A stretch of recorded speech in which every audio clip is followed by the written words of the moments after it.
There's something that has drawn the wrath of jealousy from the public, the tabloids, from sister wives, something to go towards her where she's being blamed for that I did or that I didn't manage. Everyone keeps saying Kody and Robyn have this perfect, glamorous life. But what if I told you that's one of the biggest lies on reality TV? The truth behind their relationship is darker, messier, and far more toxic than you've ever imagined. And no, nobody is actually jealous of Robyn. Far from it. We've got so much to dive into today, so let's not waste any time. Let's jump straight into it. Hey everyone, what's up? It's Elena here, and welcome back to my channel Reality Nexus X. No one is jealous of Robyn. Seriously, good lord, Kody and his ego. The guy repeats it like a broken record. Everyone's jealous of Robyn. Why? Because he thinks he's some kind of prize catch? Newsflash, Kody, nobody wants you. Nobody wants Robyn. Not a single soul anywhere. Sure, his other wives used to be jealous of all the time, money, and love he lavished on Robyn while completely ignoring them. But that ship has sailed, and they're over it.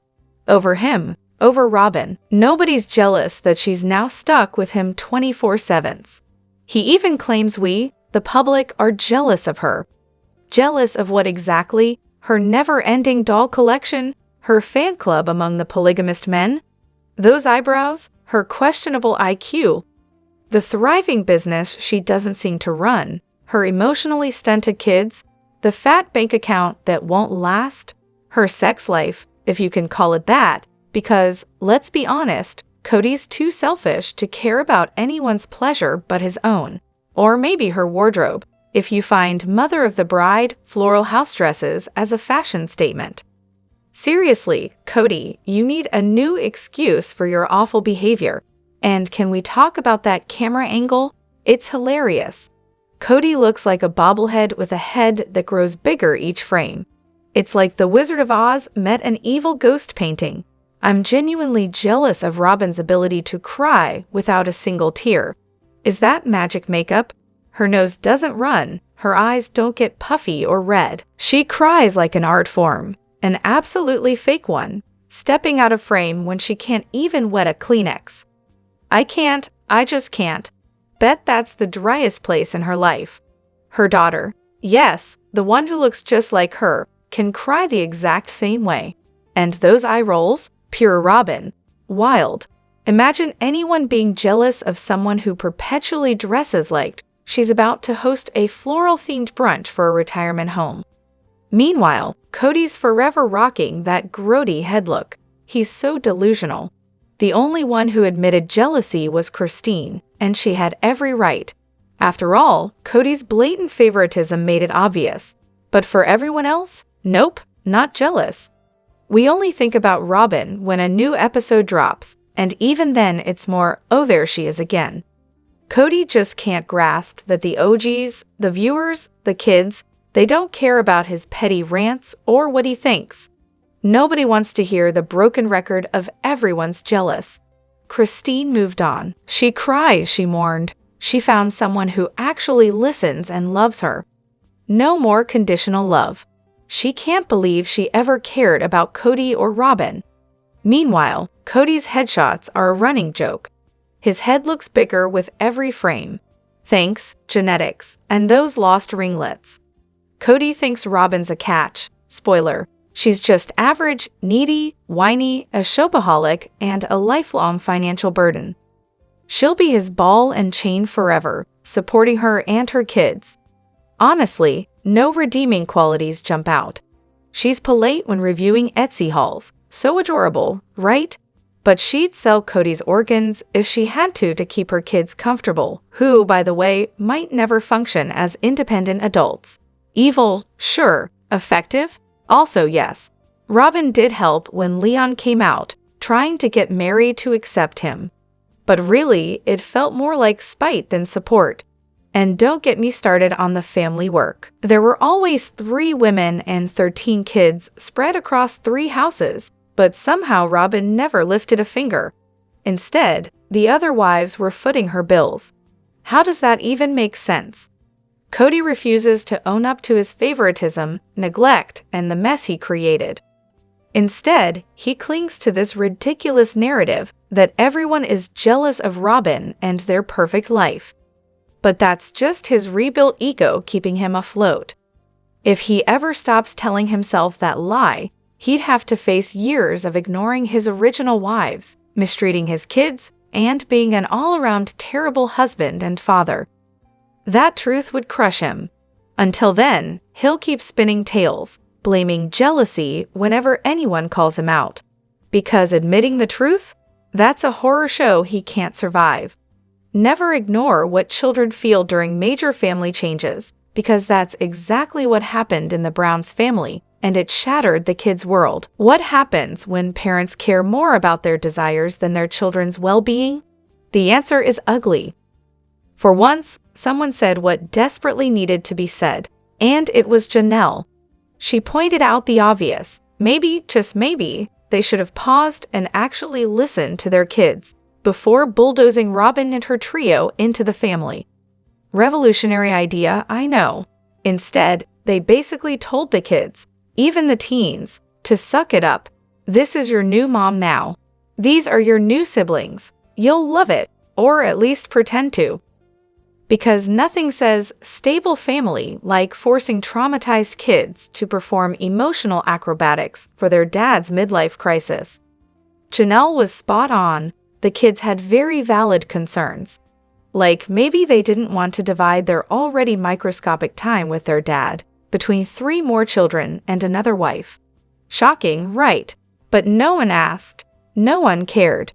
The kids were an afterthought, background props to Kody's big romance in them. Let's not forget the cherry on top. Robyn and Kody not only rushed the integration, they tore Robyn's kids away from their biological father in the process, and made the older Brown kids the villains when they didn't immediately leap with joy over their dad's new soulmate. Because what 8-year-old doesn't dream of calling a man they met 3 months ago daddy? The signs were there. Brianna clinging to Logan like a barnacle, wrapping herself around him in front of the entire family, was a glaring red flag. She clearly sensed his gentle, parentified big brother energy and latched on. And when Logan was headed to college, she nearly had to be peeled off him. Literally, someone had to wave her away. And did anyone offer these kids counseling? Of course not. The adults who couldn't go on a vacation without dragging a therapist along couldn't be bothered to get emotional support for the actual children navigating a high-speed emotional demolition derby. Go figure, it wasn't just Logan. The barnacle effect was real. Robyn's girls clung to Kody, Hunter, any of the returning boys like emotional life rafts. And let's be honest, Logan was treated like a dad proxy to the OG 13 girls, stretched thinner than a Walmart budget. Then Robyn announced she was pregnant with Solomon, and suddenly the kids' lack of enthusiasm became a personal attack. Instead of acknowledging that maybe, just maybe, they were overwhelmed by yet another life-upending change, she painted herself the tragic heroine. The victim. Again, here's a radical idea. Maybe if they'd actually had a conversation with the kids about their feelings early on, they could have created some empathy instead of resentment. But Robyn has always interpreted discomfort or caution as rejection.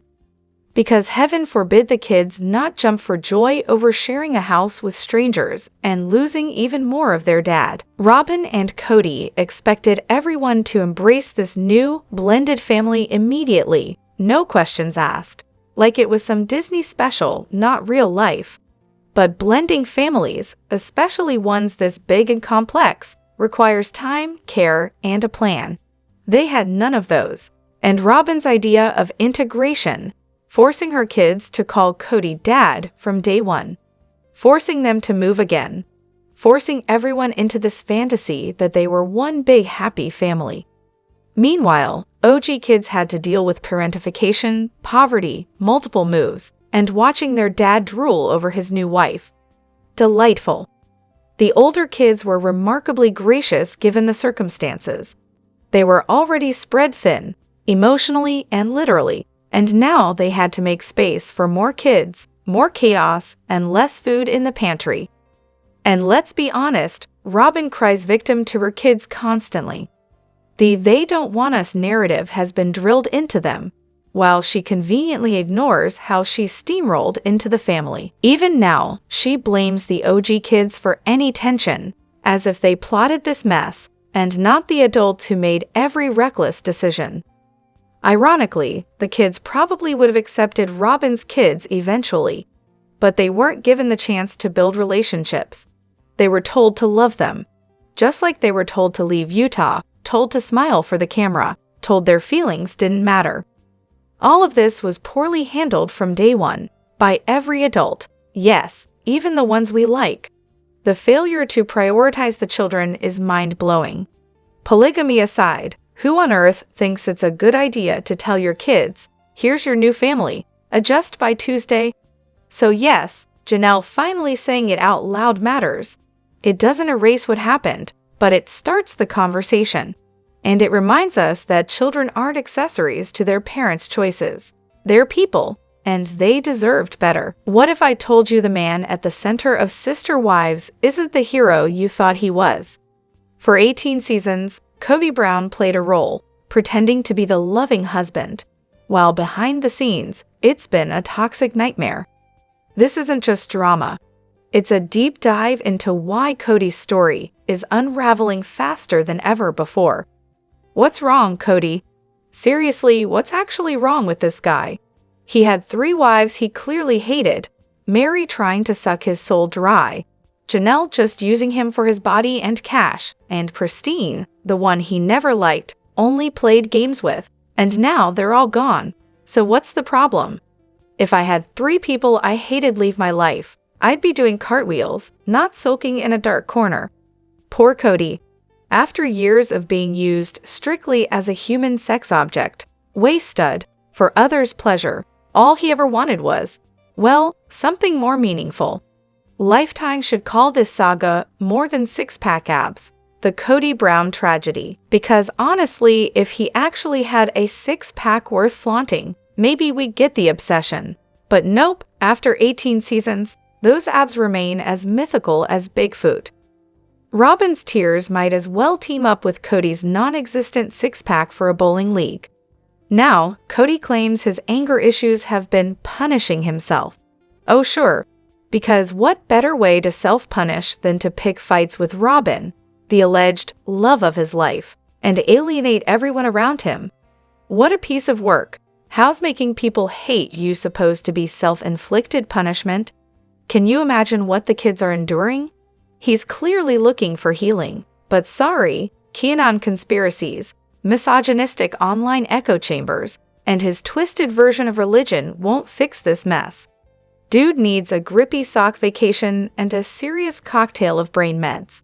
And the whole poor me narrative. Yeah, it's just a lame sympathy ploy cooked up by Kody and Robyn. A story about how everyone's trash-talking them when actually, the ex-wives are just speaking truth. Kody's excuse parade is epic. I married those women because people thought I was gay. High school forced me into polygamy to prove otherwise. Cue the eye roll. That's his defense, hanging out with his bros, while Robyn cries on camera about needing guy time. This isn't punishment, Kody, it's abuse. Go soak your head, man. His attempts to rewrite doctrine to avoid responsibility are laughable.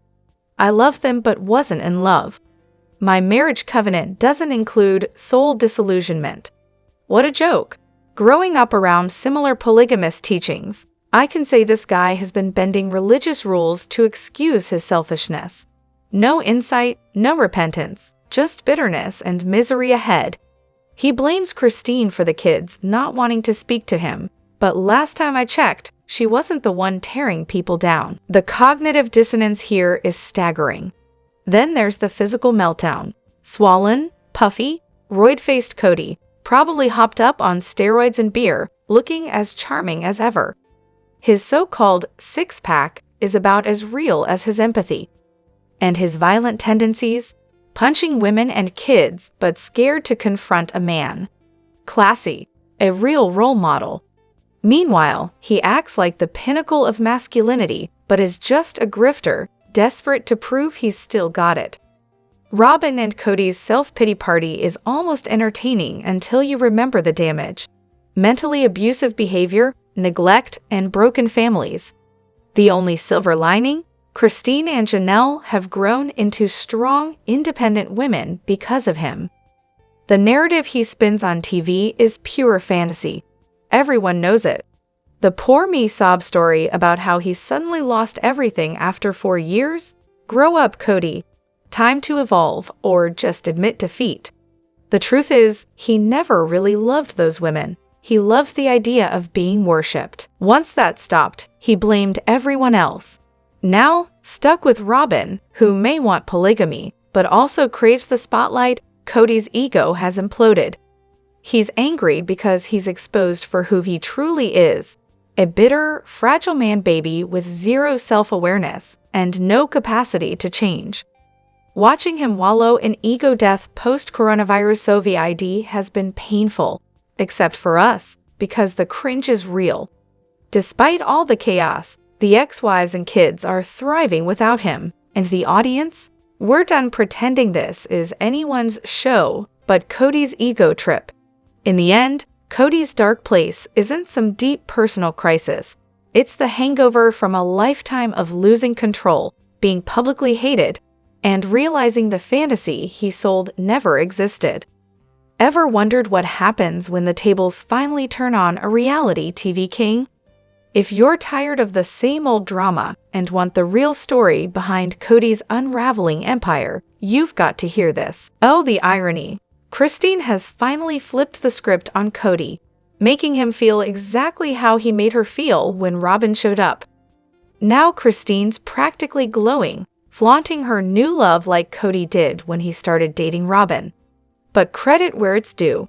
Christine handles the jealousy way more gracefully. Meanwhile, Kody's spiraling faster than ever. Not only is Christine head over heels, but it's clear who the family actually wants to be around. Sweet, sweet revenge. I'm dying to see Kody and David meet for the first time. Kody'll probably be dribbling in his pull-ups. Expect a stiff handshake, forced smiles, and then they split to opposite corners of the room. Classic. So why isn't Kody happy? He's got his loyal Diesel Jean model wife, a garage full of vehicles, and more gloves than you can count. Plus, 3 adults singing his praises like he's the king, and 2 tenders at his beck and call. He should be dancing on sunshine.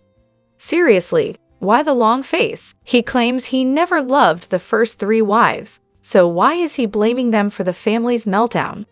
Does he really think anyone sane buys that? Spoiler, he probably does. Not exactly a genius move, Kody. Marrying women you didn't loo-hoove and whining about it now.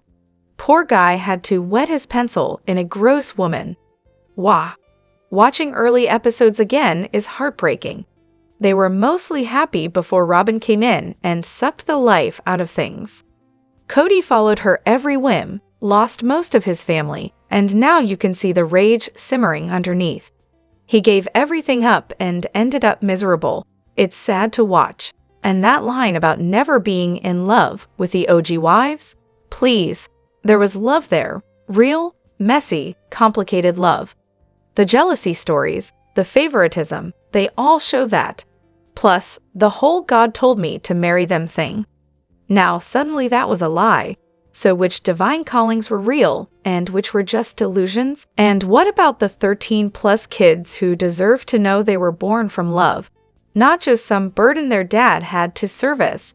No wonder the kids barely talk to him. Hearing their dad publicly call their moms burdens is a punch to the gut. It's like watching a slow train wreck, tragic and embarrassing. I had to explain something similar to my own dad about his new girlfriend after mom died. He was saying all kinds of unkind stuff without realizing it. Life is way easier now for Kody. 1 wife, 1 nanny, a handful of kids, and TLC money. It's easy mode. But dude, you didn't sign up for easy mode. You signed up for chaos, mayhem, and a polygamous circus. You can't compare the two. And Robyn.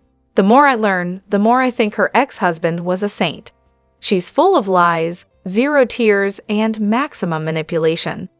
That tiny Thanksgiving and Isabel's birthday party. Pathetic. Kody's no longer the center of the universe. Meanwhile, Christine's house smells like home-cooked love, with tables overflowing and family favorites on every plate. Robyn's idea of celebration? It's your kid's birthday, not making supper. Go get a cake, start the BBQ. The birthday party with not enough chicken was truly telling. And the defensiveness over kid counts? There are over 20 kids, folks. Names get mixed up, no big deal. But bravo to the sticklers for winning the Never Wrong award. Kody? Robyn? Is that you? In the end, it's the loss of Kody's grand fantasy, the celestial kingdom, and all those logs he's been hoarding. Was Christine really a diesel gin model? Nah, just another one of Robyn's delusional lies. Imagine if Christine had spiraled because of Robyn's presence. Would the family have shown her any grace? Nope, but Christine stayed classy, focused on her kids, and was gracious to Robyn and hers. Meanwhile, Robyn demands everyone rally around Kody during his ego crisis. Mary told her to act better, but that ship sailed. Kody's accusations against Christine? Exactly what he's done to other wives. He expected her to leave, cut off the family, live in isolation, and what? Become strangers? Did he think he and Robyn would become new parents to Christine's kids? What was he even thinking? It's obvious. Kody can't handle rejection. His ego won't let him be anything but the center of attention. Meanwhile, Christine moves on, happy as ever. Revenge served best on national TV. Honestly, it's heartbreaking to watch the early seasons again. Despite the dysfunction, which family doesn't have some? Kody tried to keep the peace and love flowing. But Robyn's constant victim routine and helicopter parenting shattered that. The older kids talk about how Robyn's kids were coddled while they had to buck up and shut it. And Mary, she was clearly abusive, and Robyn exposed that, leading to Mary's ostracization. Double-edged sword, right? I'm thrilled Christine found love and a soulmate. Eat your heart out, Kody and Robyn. Sometimes the best revenge is just living your best life and letting others drown in their own mess. After decades of these women fighting for his attention while he lorded it over them, it's poetic justice that he finally feels what they went through. Kody can't handle it. And honestly, I'm here for every second of it.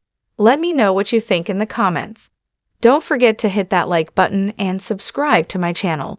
I'll see you in the next video. Take care and much love to you all.